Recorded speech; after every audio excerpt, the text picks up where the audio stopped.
السلام علیکم ورحمۃ اللہ وبرکاتہ۔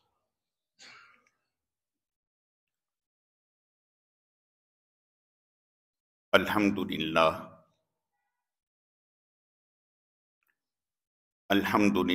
نحمده ونستعینه ونستغفره ونؤمن به ونتوکل علیہ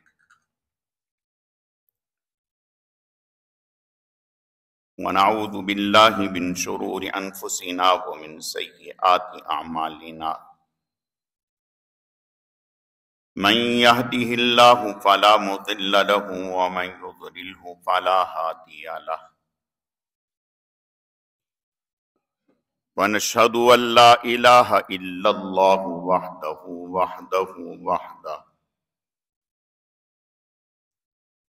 لا شريك له ولا نظير له ولا مثل له ولا مثال له ونشهد أن سيدنا وسندنا وشفيعنا ومرشدنا ومولانا وملجانا محمد وبارك وسلم وصل عليه۔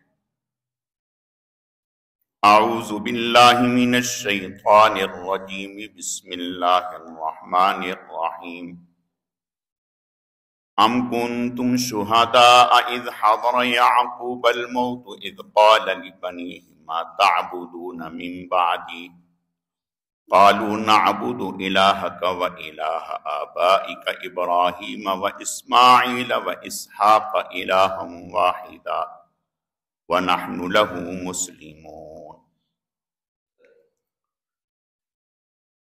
صدق الله مولانا العظيم وبلغنا رسوله النبي الكريم ونحن على ذلك لمن الشاهدين والشاكرين والحمد لله رب العالمين۔ اللهم صل على روضة محمد في الرياض وصل على بلد محمد في البلاد وصل على قبر محمد في القبور وصل على جسد محمد في الأجساد وصل على روح محمد في الأرواح۔ گرامی قدر معزز حاضرین، میرے واجب الاحترام بزرگوں اور عزیز نوجوان ساتھیوں، میں نے آپ کے سامنے قرآن مجید فرقان حمید میں سے ایک آیت کریمہ تلاوت کی ہے۔ رب ذوالجلال سے دعا ہے کہ وہ ذات بزرگ و برتر مجھے اس کی روشنی میں صحیح صحیح کہنے کی اور سمجھانے کی توفیق عطا فرمائے۔ پھر اللہ رب العزت کی ذات اس مختصر وقت میں جو کچھ کہا سنا جائے، اس کہنے سننے کو محض اپنی رضا کے لیے اپنی بارگاہ میں قبول و منظور فرمائے، ہم سب کی نجات اور ہدایت کا، مغفرت کا ذریعہ اور سبب بنائے۔ میری آج کی مختصر گزارشات کا موضوع اور عنوان اپنے بچوں کی تربیت کیسے کرنی ہے، اولاد کے ماں باپ پر کیا حقوق ہیں، یہ عنوان ہے۔ اسی سے متعلق چند باتیں عرض کرنی۔ اللہ رب العزت صحیح صحیح کہنے کی، سمجھانے کی، سمجھنے کی، عمل کرنے کی توفیق عطا فرمائے۔ اللہ رب العزت نے ہر انسان پر جیسے اس کی ذاتی ذمہ داریاں رکھی ہیں، ایسے ہی اللہ پاک نے اس پر اولاد کے حقوق رکھے ہیں، اولاد کی ذمہ داریاں رکھی ہیں۔ اولاد کی ذمہ داریاں جو ہیں ماں باپ کے حوالے سے وہ بعد میں ہیں، پہلے ماں باپ کو اپنی اولاد کی ذمہ داریوں کو پورا کرنا ہے۔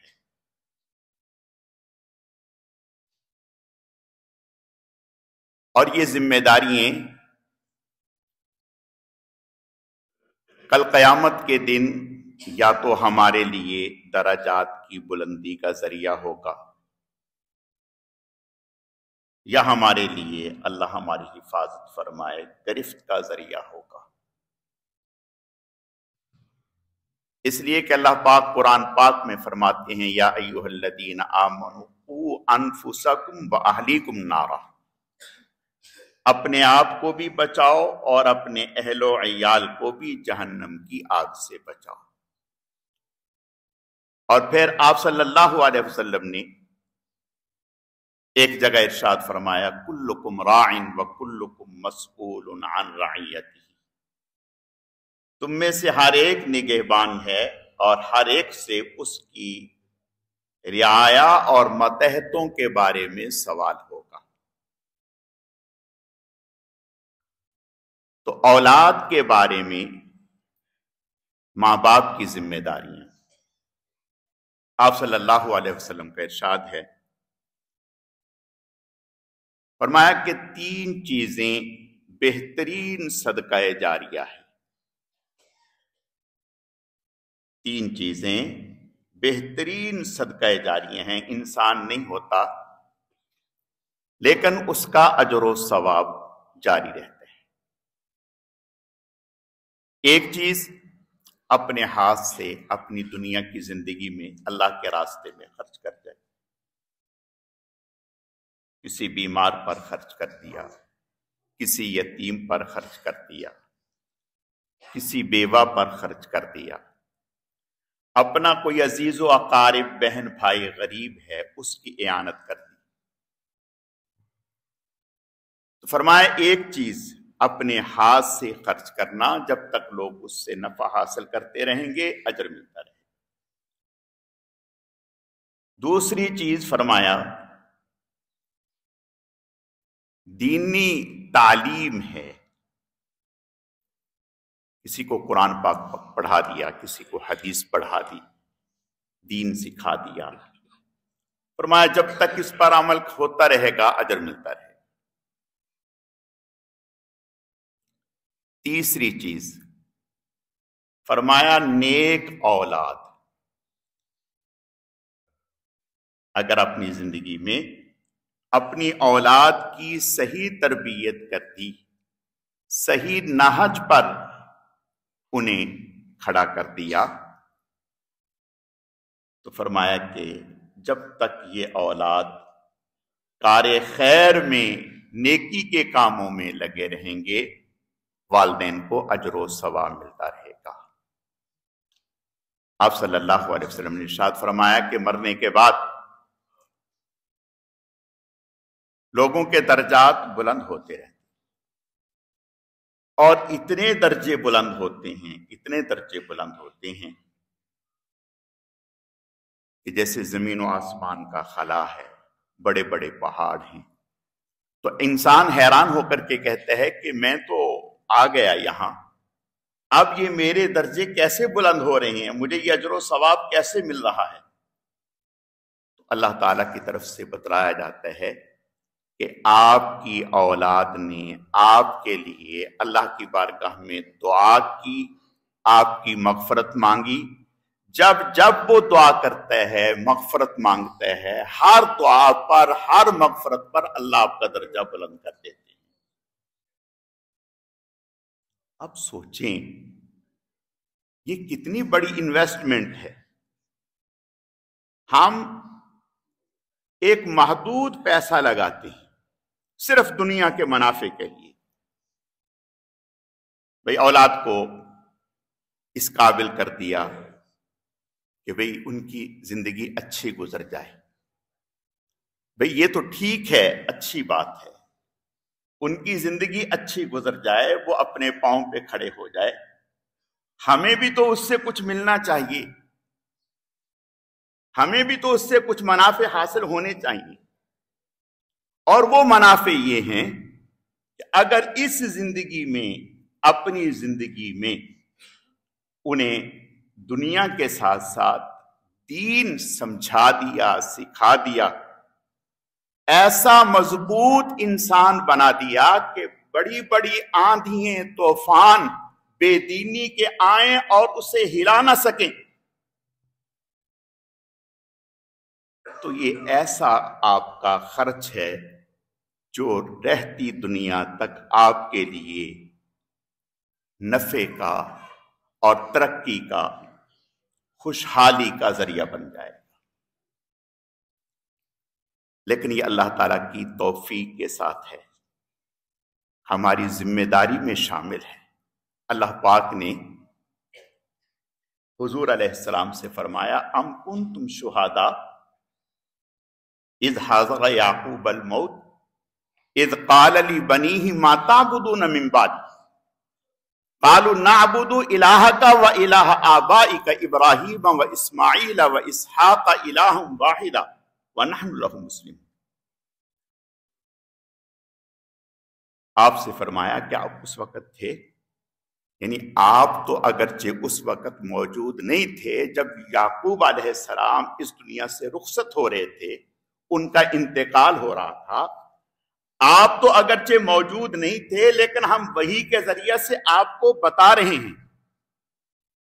انہوں نے جو سب سے زیادہ فکر کی، جو سب سے اہم بات کہی اپنی اولاد سے، وہ یہ کہی ما تعبدون من بعدی، تم میرے انتقال کے بعد، میرے اس دنیا سے جانے کے بعد کس کی عبادت کرو گے؟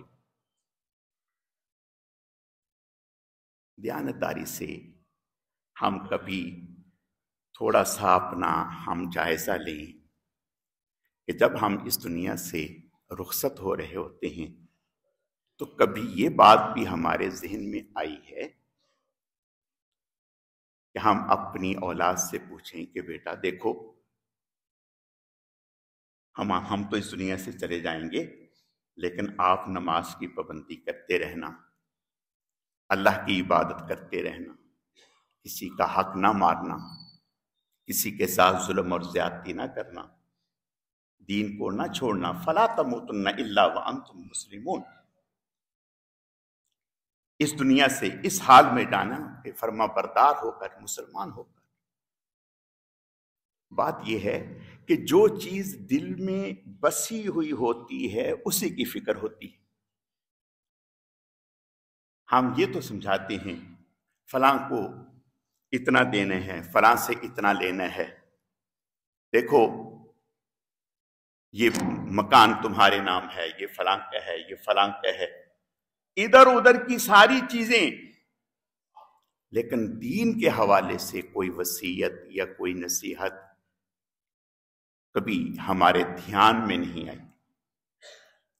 اس لیے دھیان میں نہیں آتی میرے عزیزو کہ وہ چیز ہمارے دل میں اتری ہوئی نہیں، ورنہ اللہ قرآن میں یہ ذکر فرما رہے ہیں کہ یعقوب علیہ السلام نے یہ کہا ما تعبدون من بعد، پوچھا کس کی عبادت کرو؟ اولاد نے اقرار کیا، الہ کا و الہ نعبد الہ کا و الہ آبائک ابراہیم و اسماعیل و اسحاق الہ واحد ونحن لہ مسلمون، کہ ہم ابراہیم علیہ السلام کے رب کی، اسماعیل اسحاق علیہ السلام کے رب کی، اسی کو ایک الہ مانیں۔ فرمایا فلا تموتن الا وانتم مسلمون، اس دنیا سے اس حال میں رخصت ہونا کہ تم اللہ کے سامنے مطیع و فرما بردار ہو، نافرمان ہونے کی حالت میں تمہارا انتقال نہیں ہونا چاہیے۔ یہ کون وصیت کر رہے ہیں اور کنہیں وصیت کر رہے ہیں؟ یہ یعقوب علیہ السلام وصیت کر رہے ہیں، اپنی اولادوں کو وصیت کر رہے ہیں۔ تو پتہ چلا کہ ہماری ذمہ داریوں میں یہ شامل ہے کہ ہم اپنی اولاد کی صحیح معنوں میں تربیت کریں۔ اب اولاد کے حق کیا ہیں؟ آپ صلی اللہ علیہ وسلم نے ارشاد فرمایا کہ جب بچہ پیدا ہو تو سب سے پہلے اس کے کان میں آذان کہی جائے، دائیں کان میں آذان کہی جائے، بائیں کان میں تکبیر کہی جائے۔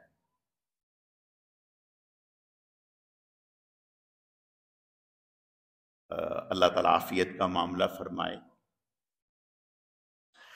بہت ساری چیزیں ایسی ہیں جو لا علمی کی وجہ سے، علم نہ ہونے کی وجہ سے آج وہ جو ہے وہ نہیں ہوتی، یاد نہیں رہا، بھول گئے، اس وقت کوئی ملا نہیں تھا۔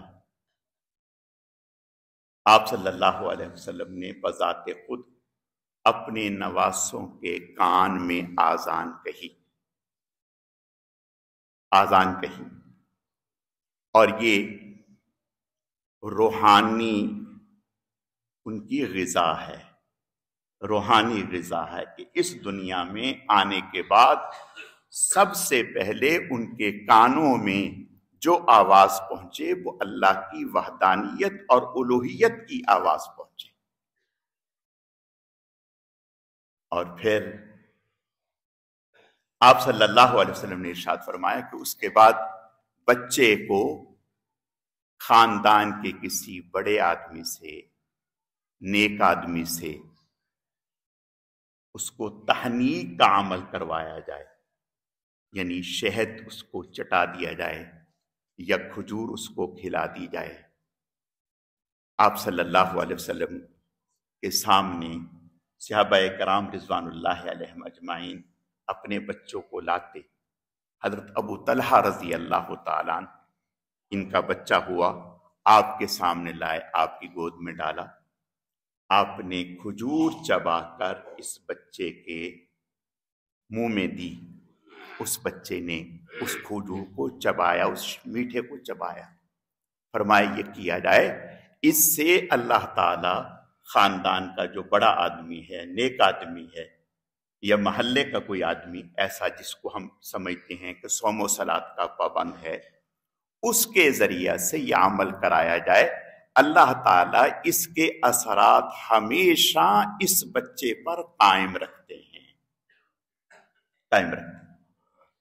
پھر فرمایا کہ 7ویں دن اس کا عقیقہ کیا جائے، اور عقیقے کے موقع پر لڑکا ہے تو اس کی طرف سے 2 بکرے ذبح کر دیے جائیں، ایک بھی کر سکتی ہیں، بکری بھی کر سکتی ہیں، اور لڑکی ہے تو اس کی طرف سے ایک، اور اس کے بال صاف کر دیے جائیں اور سر پر خوشبو لگا دی جائے اور اس کا اچھا نام رکھ دیا جائے۔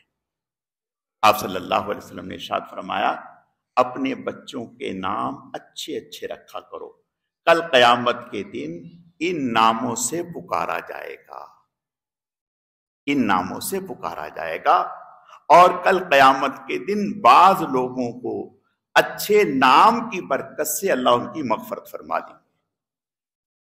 حدیث شریف میں آتا ہے کہ عبد الرحمن، عبداللہ، یا اللہ تعالیٰ کو محبوب ہیں، ان ناموں کی برکت سے اللہ مغفرت فرما، اچھے نام رکھا کرو۔ آپ صلی اللہ علیہ وسلم کے سامنے آتے بچے لے کے آتے، یا رسول اللہ، آپ فرماتے کیا نام رکھا؟ یا رسول اللہ یہ نام رکھا۔ فرمایا نہیں، یہ نہیں، یہ ٹھیک نہیں، یہ ٹھیک نہیں، یہ نام رکھو۔ آپ صلی اللہ علیہ وسلم نام بدل دیتے، پتہ چلا کہ اچھا نام رکھا۔ پھر آپ صلی اللہ علیہ وسلم نے ارشاد فرمایا کہ جب بچہ بولنے کے قابل ہو تو اس وقت اس سے لا الہ الا اللہ، سبحان اللہ، الحمدللہ یہ کلمہ سکھاؤ۔ اگر بچے نے زبان سے یہ کلمہ کہا تو اللہ تعالی اس کے ماں باپ کی زندگی کے پہلے تمام گناہ معاف فرما دیں۔ اور فرمایا کہ بچے کے سامنے کوئی ایسا بے حیائی والا عمل نہ کرو، کوئی گالم گلوچ نہ کرو، اور بچوں کو اچھی تربیت دو۔ ایک صحابیہ ایک بچے کو بلایا اور بلا کر کے اس کو آواز دی، ادھر آؤ، اور کہا کہ آؤ تمہیں دوں گی، کچھ دوں گی، اور مٹھی بند ہے۔ آپ صلی اللہ علیہ وسلم نے ارشاد فرمایا اگر یہ بچہ آ جائے تو آپ کے پاس دینے کے لیے کچھ ہے؟ یا محض جھوٹی موٹی بات کہہ رہی ہیں؟ کہا یا رسول اللہ کھجور میں نے رکھی ہوئی ہے، کھجور رکھی ہوئی ہے، آئے گا تو میں اس کو کھجور دوں۔ آپ نے فرمایا ہاں ٹھیک ہے۔ فرمایا ٹھیک ہے، اگر ایسا نہ کرتی تو یہ جھوٹ ہوتا جو کہ صحیح نہیں۔ بچوں کو بچپن سے ہی سچ بولنے کی عادت، سچ بولنے کی عادت۔ شیخ عبد القادر جیلانی رحمت اللہ علیہ، والدہ نے بھیجا پڑھنے کے لیے دوسرے شہر میں، 40 دینار سونے کا سکہ ہوتا ہے، 40 دینار دیے اور کپڑے میں سی دیے۔ اللہ کا کرنا، راستے میں پورے قافلے پر ڈاکوؤں نے حملہ کر دیا۔ اب ڈاکو ایک ایک آدمی سے تلاشی لے رہے ہیں اور لوٹ رہے ہیں۔ اس قافلے میں ایک ڈاکو اس کے پاس اور ان کے پاس آ کر کے اس بچے سے پوچھا شیخ عبد القادر جیلانی رحمت اللہ علیہ سے کہ آپ کے پاس کچھ ہے؟ بچے نے کہا ہاں۔ کہا کیا ہے؟ کہا 40 دینار۔ اسے یقین نہیں آیا، اس نے کہا کہ یہ مجھ سے غلط بول رہا ہے یا تفریح کر رہا ہے۔ وہ چلا گیا، دوسرے کو بھیجا، کہا ذرا اس بچے سے، وہ آیا، آ کر کے پوچھا کہ آپ کے پاس کچھ ہے؟ کہا کیا ہے؟ کہا 40 دینار۔ اس نے پکڑا اور پکڑ کر اپنے ڈاکوؤں کا جو سردار تھا اس کے پاس لے گیا اور لے جا کر کے کہا کہ دیکھو یہ بچہ کیا کہہ رہا ہے۔ کہا کہ کیا کہہ رہے ہیں؟ کہہ رہے ہم یہ پوچھ رہے ہیں تو یہ کہہ رہے ہیں۔ اس نے کہا کہ بچے کیا کہہ رہے ہو؟ آپ کے پاس کچھ ہے؟ کہا کیا ہے؟ 40 دینار۔ کہا کہ یہ تم نے کس سچ بتا دیا؟ کیوں؟ کہا میری امی نے وعدہ لیا تھا، میری امی نے وعدہ لیا تھا کہ سچ بولنا، جھوٹ کبھی نہیں بولنا، اس لیے میں نے سچ بولا۔ اللہ کا کرنا یہ بات ڈاکو کے دل پہ ایسی اثر انداز ہوئی، اس نے کہنے لگا کہ ایک بچے کو اپنی ماں کے ساتھ اس قدر یقین ہے، وہ ماں کی بات کو نبھا رہا ہے اور میں اللہ کی بات سے غافل ہوں۔ فوراً وہ چیخنے چلانے لگا اور اپنے ڈاکوؤں کو پوری ٹیم سے کہنے لگا کہ سب کے مال واپس کر دو، اور کہنے لگا کہ میں توبہ کرتا ہوں۔ باقیوں نے کہا کہ ڈاکے میں بھی آپ ہمارے امام تھے، نیکی میں بھی آپ ہمارے امام ہیں، جب آپ توبہ کرتے ہیں تو ہم بھی توبہ کرتے ہیں۔ سب نے توبہ کر لی اور سب کو اللہ نے ایک بچے کی برکت سے ہدایت دے دی۔ ورداس بن حبیب ایک کم عمر بچے ہیں، 12 سال یا 13 سال۔ حشام ابن عبد الملک یہ خلیفہ ہے، اس کے زمانے میں قحط پڑا۔ جب قحط پڑا تو کچھ علاقے کے لوگ، دیہاتوں کے لوگ جمع ہوئے اور جمع ہو کر کے ایک وفد کی شکل میں اس خلیفہ کے پاس ملاقات کے لیے آئے تاکہ ہم اپنی پریشانی اس کے سامنے رکھیں، اور ساتھ میں یہ بچہ ہے۔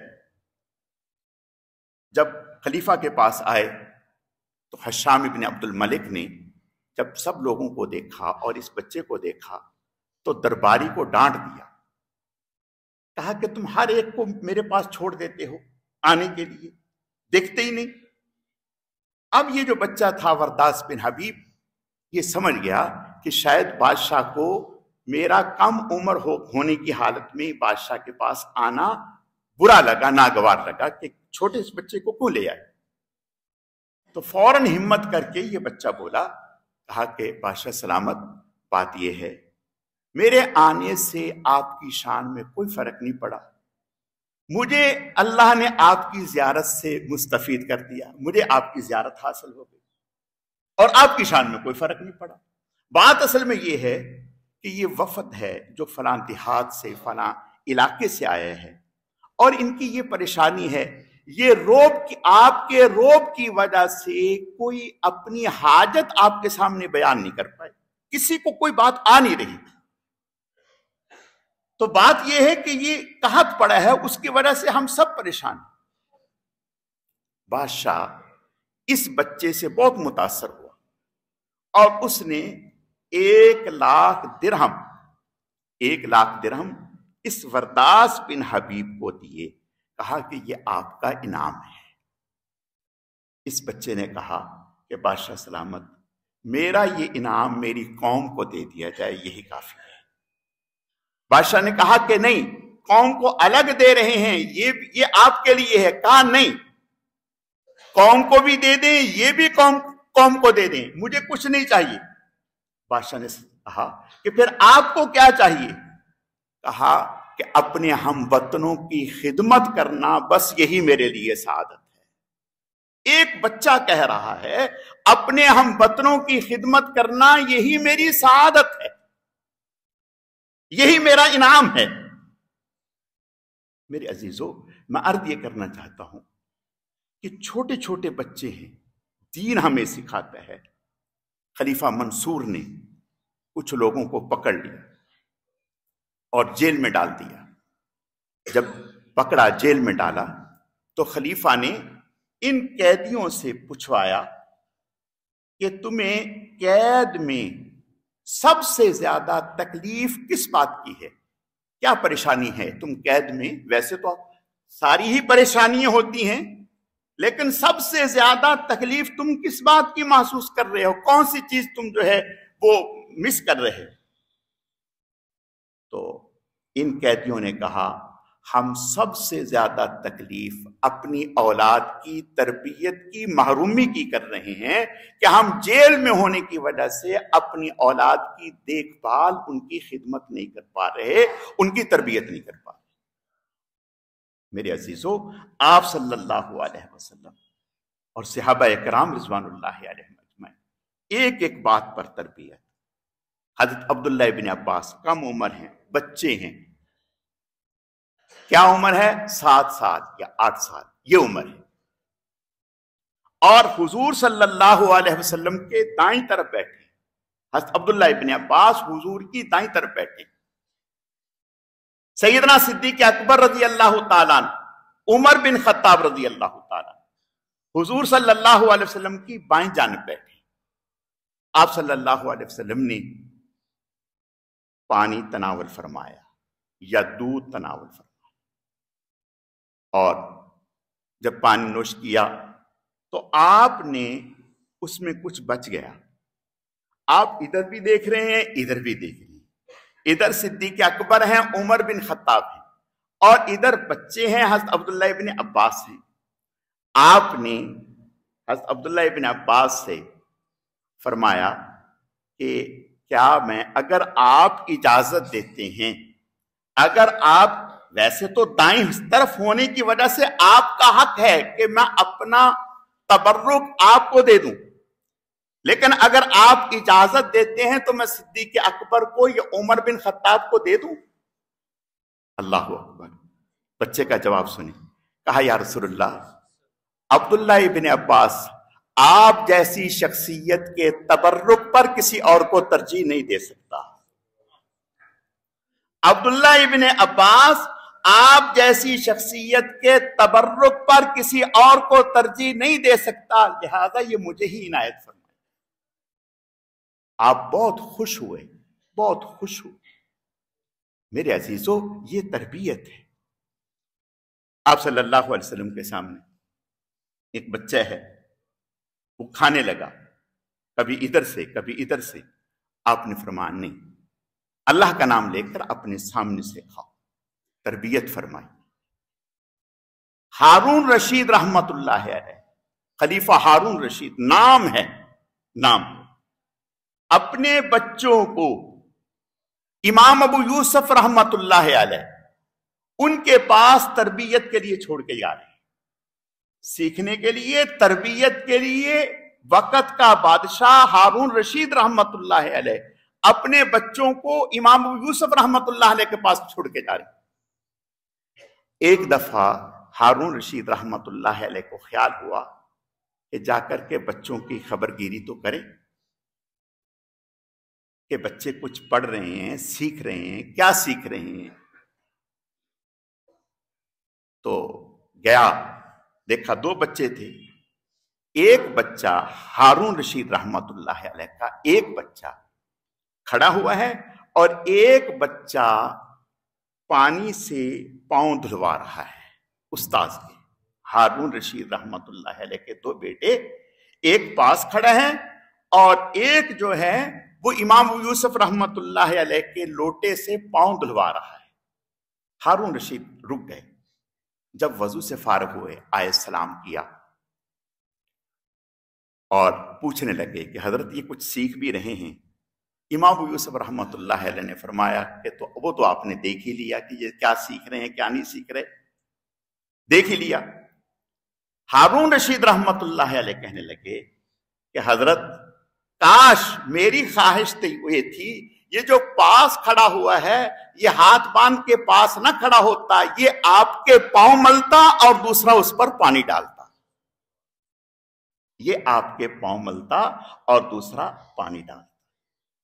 میرے عزیزو، ہماری دینی کتابوں میں یہ بات لکھی ہے ماں باپ کے حقوق کے حوالے سے کہ اگر ماں باپ کو کوئی چیز آپ کی پسند ہے، آپ کو اندازہ ہو گیا، فوراً اس کو ماں باپ کی خدمت میں پیش کر دیں۔ ماں باپ سو رہے ہوں ان کو نہ جگائیں، ماں باپ کے سامنے اونچی آواز سے نہ بولیں، ماں باپ سے آگے نہ چلیں، ماں باپ کو جھڑکے نہیں، ماں باپ کے ساتھ ادب و احترام نیچے لہجے سے نرمی سے بات کریں، ماں باپ کے سامنے نگاہ ہمیشہ نیچی رکھیں۔ یہ ہمارا دین ہے۔ اگر آج ہم اپنے بچوں کو، اپنی اولادوں کو یہ دینی چیزیں سکھا دیں گے تو ہمارا ماحول گھر کا جنت والا ماحول بن جائے گا۔ اللہ تعالیٰ سمجھنے کی، عمل کرنے کی توفیق عطا فرمائے۔